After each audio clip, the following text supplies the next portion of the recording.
Mesdames et messieurs, bonjour et bienvenue sur ce plateau des Journées nationales du service public.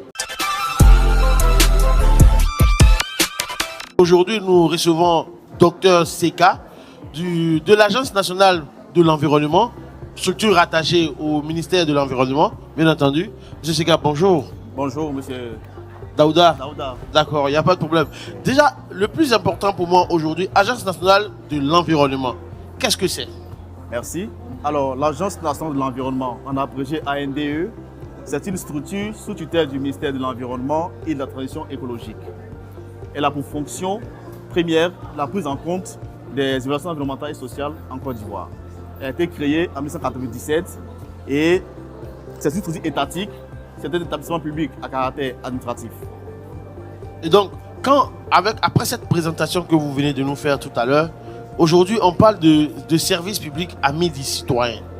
Donc, en votre sein, quels sont les mécanismes en fait que vous avez mis en place de sorte à ce que le citoyen lambda puisse avoir accès à vous et que vous aussi puissiez avoir accès à eux en termes d'activité, je sais pas. D'accord, merci. Et comme je l'ai dit tout à l'heure dans la présentation, guichet unique des évaluations environnementales en Côte d'Ivoire.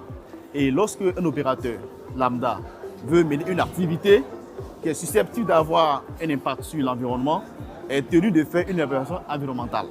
Et ce dernier a pour obligation de se rapprocher de l'ANDE à l'effet de faire une évaluation environnementale de son projet. Ça va lui permettre d'anticiper tout ce qui est impact et même conséquences sur l'environnement. Mais dans le cas où, par exemple, ces personnes ne se rapprocheraient pas de vous, à quoi est-ce que ces contrevenants s'exposent en fait? D'accord. Alors, nous avons des études d'évaluation environnementale. Je prends le cas de celui qui est informé, qui se rend à l'ANDE, il fait une étude d'impact. Et lorsque l'opérateur n'est pas informé, qu'il est déjà en activité, nous avons aussi des services d'audit, des services même de contrôle sur le terrain. Il y a par exemple le SIAPOL, qui est aussi une sous-direction du ministère de l'Environnement, qui fait des missions d'inspection. Et lorsque ces données ne sont pas en règle, on les rapproche vers l'ANDE pour se conformer. Donc, nous avons des missions de terrain pour pouvoir mettre la main sur ces personnes qui ne sont pas en règle. Ce qui va sans dire que vous n'avez pas de moyens de coercition. Si. Mais avant d'arriver là, on les sensibilise d'abord dans un premier temps. On les ramène à se mettre en règle. Lorsque cela n'est pas fait, il y a des sanctions maintenant qui vont s'en suivre. D'accord. Merci beaucoup, docteur Seka, pour toutes ces explications que vous venez de nous donner.